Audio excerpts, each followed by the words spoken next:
작금에 일어나고 있는 한국의 정치적인 상황 속에서 우리는 여러 가지로 생각을 많이 하고 있는데, 지금 이 한국에 필요한 것이 권력 구조의 재편입니다. 그러면은 지금 갖고 있는 제왕적 대통령제보다는 의원 내각제로 가는 것이 이렇게 입법 독재라든지 또 행정부의 독주라든지 제왕적 대통령의 권한이라든지 이러한 것을 막아낼 수 있는 장치가 있는 것이거든요. 그러니까 입법부의 다수당, 그러니까 많은 국회의원을 확보한 당이 총리를 선출하고 또 그 총리 하에서 책임 있는 국정 운영을 이끌어 나가고, 거기에서 또 국민정의 신뢰라든지 어떤 행정적인 역할을 제대로 하지 못할 경우에는 또 국민이 바꿀 수 있는 그러한 권한을 가지고 있으니까, 또 총리가 국회 해산권도 갖고 있고, 이러한 식으로 이제는 우리가 제왕적인 대통령제로 벗어나야 됩니다. 언제까지 뭐 구구다 국자다 이렇게 나뉘면서까지 국가가 분열되고 이렇게 가서는 안 되지요. 또 안타까운 것은 대한민국의 뭐 양당 정치 시대에 있어가지고 양당에 다 그 하나님을 믿는 기독교인 국회의원들 있지 않습니까? 그럼 그분들이라도 참 이 부처 같은 인생 속에서 살아가는 한 줌 안 되는 권력보다는 하나님의 공의가 이 땅에서 어떻게 이루어지는가를 그 실천해 나가야 돼요. 지금 민주당에는, 저는 민주당의 경우만 이야기를 드리겠지만, 민주당에도 참 예수를 신앙으로 고백하는 국회의원들이 많이 있잖아요. 그러면 그분들이 지금 이재명 대표의 바람직하지 못한 이러한 리더의 십에 대해 가지고 하나님의 공의 위에 서서, 성경 위에 서서 지적을 해줘야 되는 것입니다. 지금 국민들은 이재명 대표를 볼 때 어떻게 생각하느냐, 일종의 공포감을 느껴요. 그 공포감이 무슨 뭐 아이들이 힘센 사람 두드려맞는 그런 공포가다. 저 사람이 이 나라의 통치자가 되었을 경우에는, 대통령이 되었을 경우에는 이 나라가 어떤 방향으로 흘러갈 것이냐. 자, 보십시오. 민주당이 의회의 다수당이 되었지만은 현재 물론 탄핵 정국 속에서 나름대로 다 이유는 있겠습니다만은, 저는 그것을 말하기 전에 현재 이재명 대표의 리더십이 갖고 있는 민주당이 나라를 위해서 정체적인 것을 하고 있는 것이 무엇이 있습니까? 지금 지지율이 떨어지니까 우클릭하는 그런 모습, 그런 것은 도저히 국민들에게 더욱더 믿을 수 없는 그러한 이재명의 인상을 보여주는 것이거든요. 아무리 관계가 없다 치더라도, 자기가 경기도지사 할 때 자기 청에 근무하던 간부 직원의 일종의 발인 날이야, 어떤 산타복 입고 선거 기간 중이라지만 춤을 춘다든지 댄싱하는 그런 모습들은, 그것에 대해서 어떤 비난을 떠나가지고 그 인간성이 왜 그럴까, 이렇게 사람들이 생각할 수가 있는 것이거든요.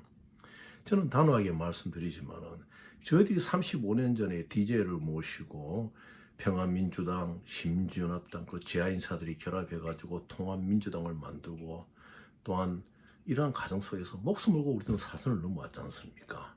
그런데 이렇게 세운 민주당의 창당진 속에서는 무엇이가 있는가 하면요, 국민 속으로 들어가는 것이거든요.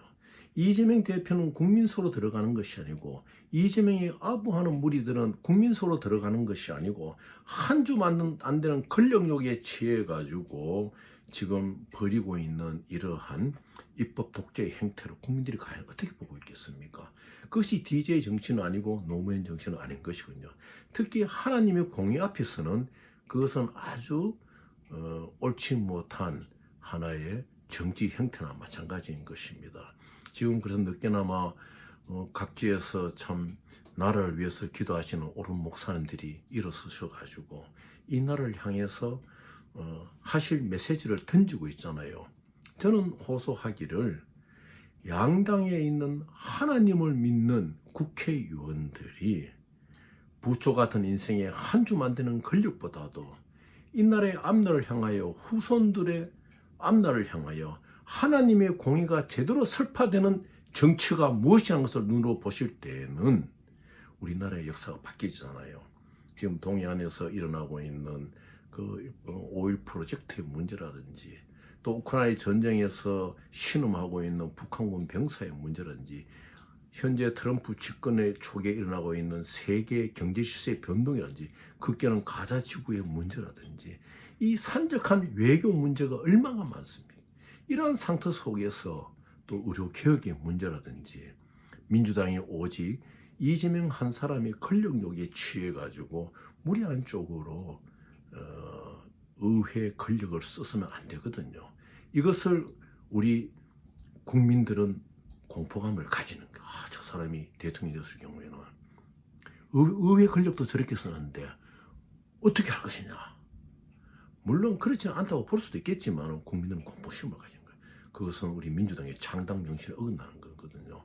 왜 민주당이 국민들에게 공포심을 줘야 됩니까? 민주당이 국민 속으로 들어가고 민주당이 국민과 더불어 이 국가와 민족을 사랑하고 이 나라를 발전시키는 동력이 되어야 되는 것이지요. 그래서 저는 단호하게 말합니다. 이재명 대표는 이제 물러서야 됩니다. 아차하는 순간에 이재명 대표로 인하여 민주당은 후보 없는 차기 대선을 치를 수도 있는 것이에요. 하루속히 이재명 대표의 이선 퇴진과 이제 민주당은 이 권력 구조의 재편에 신경을 써야 됩니다. 제왕적 대통령제가 아닌 의원 내각제로 갈 수 있는 길을 열어가지고 우리 국민들이 조금 전국이 안정된 속에서 이 좁은 나라에서 좌나 우로나 나뉘어가 통일은 도의시 한채 이렇게 맨날 싸우고 맨날 이렇게 시끄러운 나라가 되어서는 이 후손들에게 우리가 무엇을 물려줄 수 있는 세계는 하루가 다르게 변하고 있는데 그래서 제발 민주당이 창당 정신을 찾아야 되고 이재명의 무리들이 잘못하는 것은 지적하고 이제는 당을 새롭게 만들 수 있는 계기가 되어야 되고 특별히 민주당 안에 있는 하나님을 믿는 국회의원들은 공의를 선포해야 됩니다. 여러분들이 공의를 선포하지 못한다면 주께서도 말씀하시잖아요. 예수께서 돌들이 서리지를. 정말로 이 나라가 잘 되기 위해서는 하나님을 믿는 민주당 내의 국회의원들, 민주당 내의 좋은 당원들이 잘못 가고 있는 민주당 현 지도부의 상태에 대해서 지적하고 참 강야에서 외치는 소리가 나오고 들불처럼 그것이 민주당을 개혁시키고 민주당을 변화시켜 나가야 됩니다.